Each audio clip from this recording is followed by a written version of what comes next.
I asked for help because I was drowning. Because silence was starting to feel dangerous. Because I trusted the wrong person with the right words. What happened next didn't happen in a moment. It unfolded quietly, carefully, like something that knew exactly where my boundaries were, and stepped over them anyway. Stay until the end. Because the truth doesn't arrive loudly. It changes everything after you think it's already too late. I wasn't looking for answers. I was looking for relief. Life had become a series of tight smiles and unfinished sentences. At home, conversations felt shallow. At night, the ceiling knew more about me than anyone else. So when someone offered to listen, really listen, I took it as kindness. They said, "Talk to me. You don't have to carry this alone." And I believed them. At first, it was harmless. Short messages, careful words, safe advice wrapped in empathy. They didn't judge. They didn't rush me. They made me feel seen in a way I hadn't felt in years. And that's how it started. Not with betrayal. With relief. Something changed slowly. The questions became more personal. The replies came faster. The tone softened, then sharpened. They remembered details I hadn't realized I'd shared. They noticed patterns I didn't want noticed. They said things like, "You deserve better." And, "I don't think anyone really understands you." At first, that felt comforting. Then it felt confusing. Why did their messages linger in my mind longer than they should? Why did I feel nervous when they didn't reply? Why did I start deleting conversations not because they were wrong, but because I didn't know how to explain them? That's when the lines started to blur. Not crossed yet. Just closer. I told myself it was innocent. I told myself I was overthinking. But the words changed. They started framing themselves as the only safe place. As the only one who got it. They questioned my decisions. They questioned my relationships. Subtly. Carefully. They said things like, "If they really cared, you wouldn't feel this way. If you were with the right person, you wouldn't need to ask for help." That sentence stayed with me.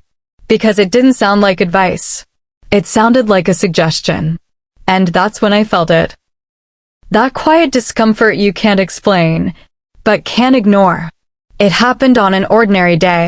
No dramatic build-up. No warning. Just one message that didn't belong. A comment that wasn't supportive. Wasn't neutral.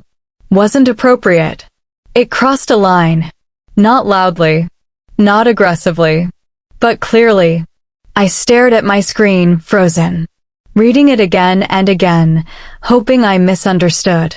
I hadn't. My chest tightened. My hand shook. And suddenly, everything before it made sense. The attention. The closeness. The way they positioned themselves as my refuge. This wasn't help anymore. This was something else. I didn't reply. Not immediately. I sat with the truth instead. And it hurt more than the original problem I came with. Because I hadn't just asked for help. I had trusted. And trust, once broken, doesn't shatter loudly. It collapses inward. I replayed every conversation. Every compliment disguised as concern. Every moment I'd ignored my instincts. I realized something terrifying. They didn't cross the line suddenly. They walked toward it slowly, making sure I wouldn't notice until I was already there. When I finally responded, my words were calm, firm, clear. I named the boundary. The reply came fast. They apologized, but not for what they did. They apologized for how I took it, for how I misunderstood, for how I overreacted. That was the final truth. Help doesn't make you doubt your reality. Support doesn't twist accountability. So I stepped back. And the moment I did, their kindness disappeared. I lost more than a connection. I lost time. I lost trust in my judgment. I lost the version of myself that believed asking for help was always safe. But I gained something too. Clarity. I learned that emotional boundaries matter just as much as visible ones. That not all support is healthy.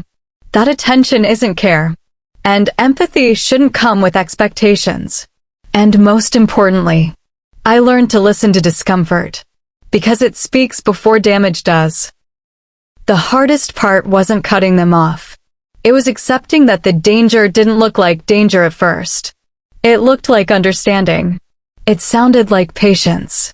And that's why this story matters. Because sometimes, betrayal doesn't come from desire.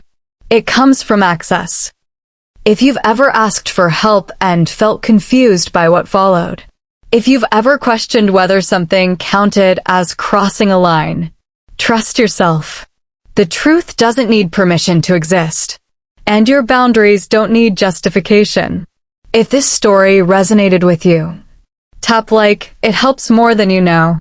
Subscribe for more stories that uncover the quiet truths we don't talk about. And share your thoughts in the comments. Because your voice might help someone else see the signs sooner.